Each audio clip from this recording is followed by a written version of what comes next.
Olá pessoal, tudo bem? Eu sou a Carmen do blog Kiwi do Mundo e hoje eu venho conversar com vocês sobre linguagem científica.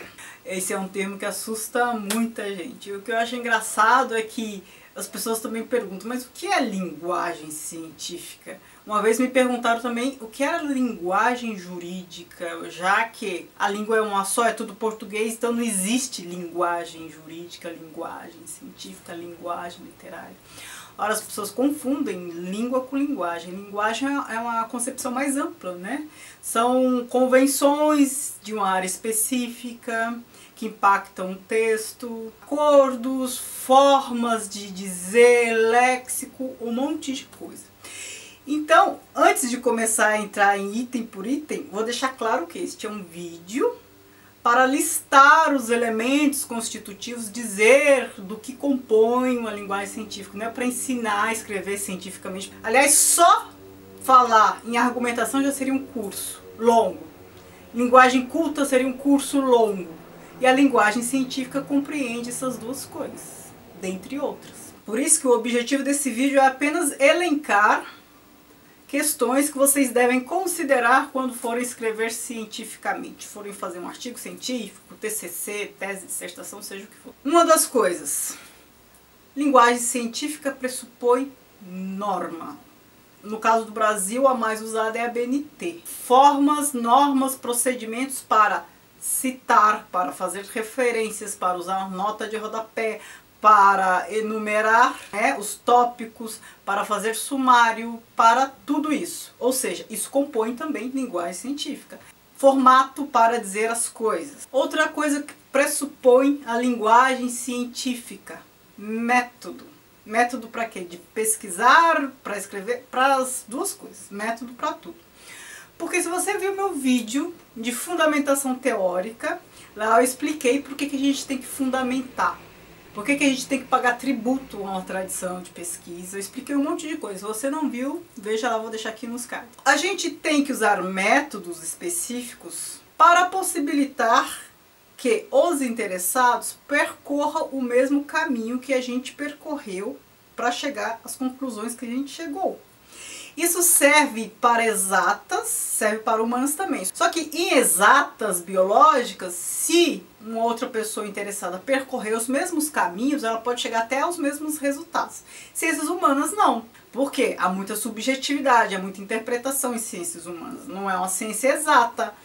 Mas a gente tem que dar a possibilidade de as pessoas percorrerem o mesmo método, o mesmo caminho, de modo que possam compreender as conclusões às quais a gente chegou. E em que parte entra isso no texto? Na metodologia, a parte de pesquisa prática. Eu já falei para vocês, eu acho que ainda vou fazer um vídeo sobre metodologia, mas eu já falei para vocês que pode ter uma pesquisa de campo, mas não é só pesquisa de campo que é uma pesquisa prática. Se você fizer análise de corpos, análise de rankings, análise de textos, análises, enfim, ou a pesquisa de campo. Na metodologia, a gente possibilita que a pessoa percorra o mesmo caminho. Método é isso, significa caminho, ou seja, eu tracei um caminho, eu parti de um ponto, percorri e cheguei a outro ponto. O método é esse caminho que você deixou. E aí você vai possibilitar que as pessoas percorram o mesmo caminho para entender ou para chegar à mesma conclusão que você. É por isso que você cita um monte de coisa em metodologia quando você faz pesquisa de campo. População, período da pesquisa, você dá todos os dados que permitam a pessoa repetir ou compreender por que você chegou. E a fundamentação teórica também serve para isso. É uma forma de método, de as pessoas repetirem o caminho que você chegou. Porque quando você cita direto ou indiretamente um autor, você diz nas referências em que obra você extraiu esse pensamento ou esse texto, você está dizendo que, indiretamente, que a pessoa, o interessado, poderá ir até a obra e ler o mesmo que você leu, chegar às mesmas conclusões que você chegou, ou pelo menos entender por que você chegou a essas conclusões. Ou seja, a metodologia, pesquisa prática ou a pesquisa bibliográfica, fundamentação teórica, servem para isso, para você comprovar todo o caminho que você percorreu para chegar onde chegou. A linguagem científica compreende tudo isso. O método, as normas, como eu já falei, e várias outras coisas que eu vou falar. Eu só estou fazendo assim uma amarração prévia. E aí você pode pensar, nossa, mas que chatice, mas que frescura, pra que tudo isso? Eu já ouvi aluno falar isso. Ora, quando você entra na faculdade, você sabe que vai ter um trabalho de conclusão de curso, um TCC, ou quando você ingressa no mestrado, doutorado, ou até mesmo um curso de especialização, você está tacitamente aceitando a se submeter a essas regras, porque senão você não entra. Você, quando entra, você aceita acatar o que foi convencionado pelos especialistas da área. Então não adianta reclamar. Uma linguagem científica, ela tem que ser argumentativa. Então você tem que dominar técnicas de um texto argumentativo. O que significa isso? Você tem que escrever de maneira a apresentar a sua questão, né? A introduzir o tema, a desenvolver depois o tema e a concluir. As partes de um texto argumentativo sempre são essas, né? Introdução, desenvolvimento e conclusão. A gente aprende isso desde sempre. O difícil é como fazer. E o texto argumentativo tem essa estrutura, mas não é só isso.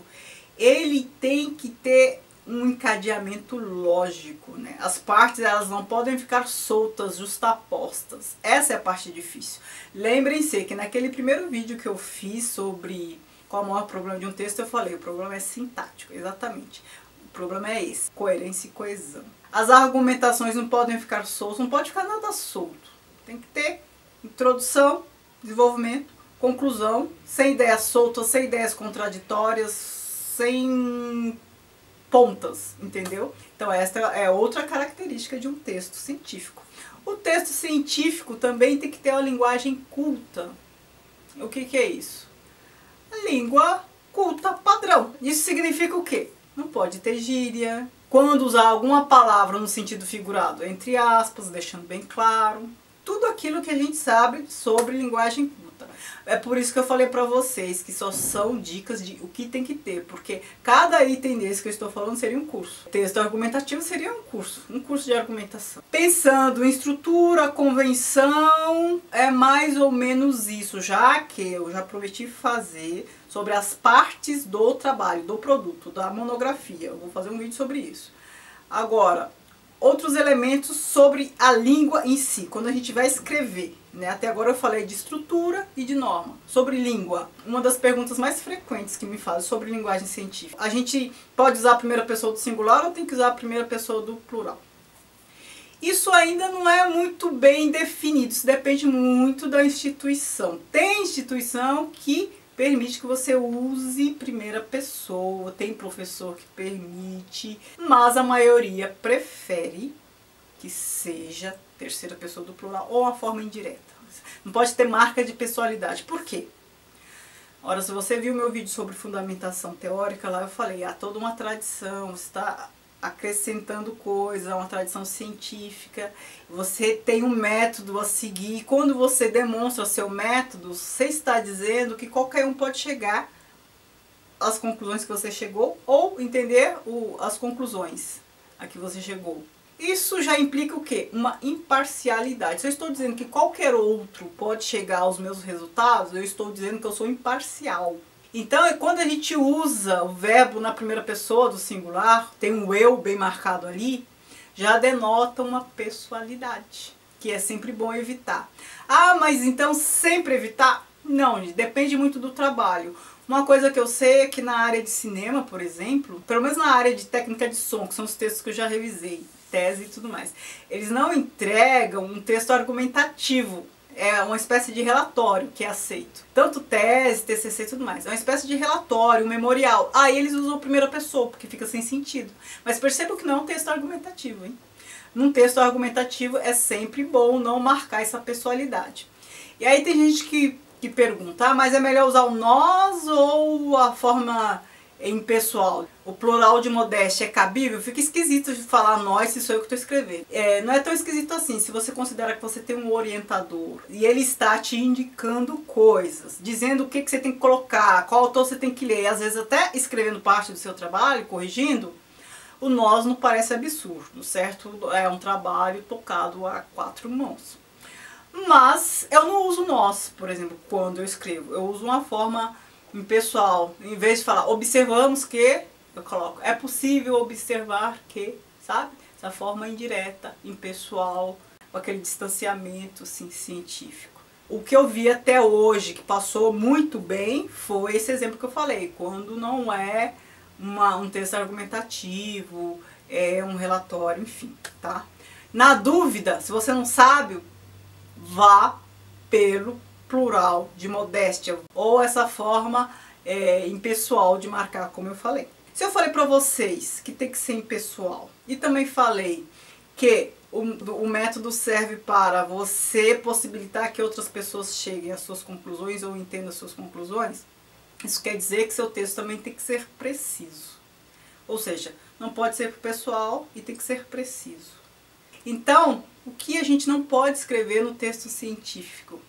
A gente tem que evitar, sempre que possível, advérbio e adjetivo. Por que advérbio e adjetivo? Ora, advérbio modifica o verbo, certo? Adjetivo modifica o substantivo. Quando você usar advérbio, principalmente de intensidade, use um referencial. Por exemplo, se você fala muito, bastante, pouco, você não pode usar esses termos sem uma referência.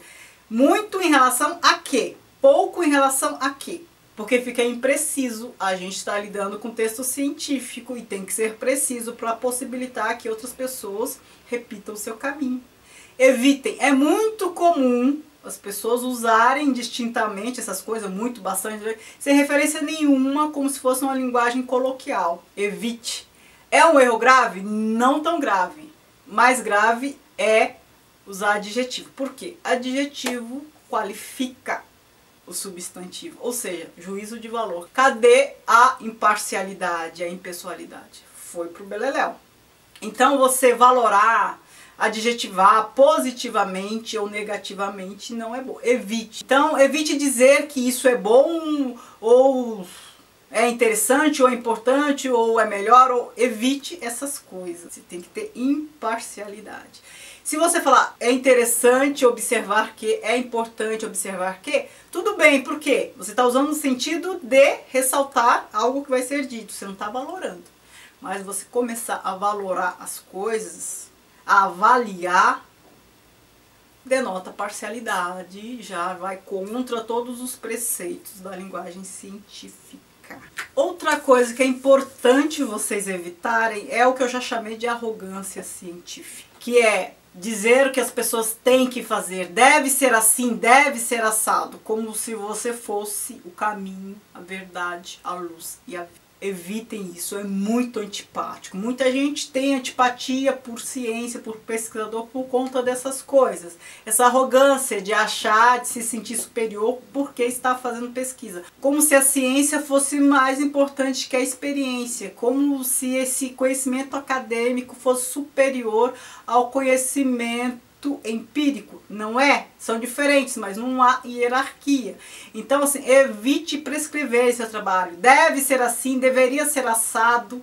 Tome cuidado com essas fórmulas que denotem esta arrogância, certo? Então, eu acho que eu já disse o principal. Talvez tenha ficado uma coisinha ou outra, mas eu acho que já é o principal. Só para recapitular.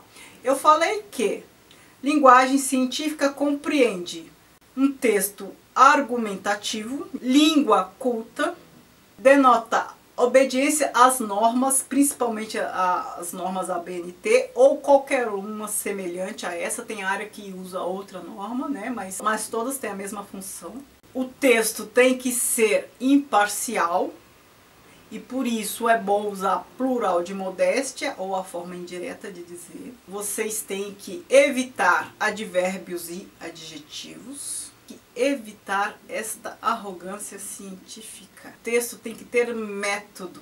E esse método serve para que outros possam percorrer o caminho que você percorreu para entender as conclusões às quais você chegou ou para chegar aos mesmos resultados. E como é possível fazer isso? Ora, por meio da fundamentação teórica, você cita e faz referência, a pessoa pode ir lá ver o que você leu, e por meio da pesquisa prática, seja ela pesquisa de campo, seja ela análise de corpos, rankings, gráficos, o que for. Então, resumidamente é isso. Me digam se ficou mais alguma dúvida. Lembrando que não é uma aula, tá, gente? É só para vocês considerarem essas questões quando tiverem que escrever cientificamente. Me digam quais são as dúvidas que vocês têm a mais, não só sobre linguagem científica, mas também sobre a produção de um texto científico. O que mais vocês querem ver por aqui, tá bom? Muito obrigada por assistir. Não se esqueçam de curtir, de me seguir nas redes sociais, Kiwi do Mundo, Instagram e Facebook, tá bom? Beijos e tchau, tchau.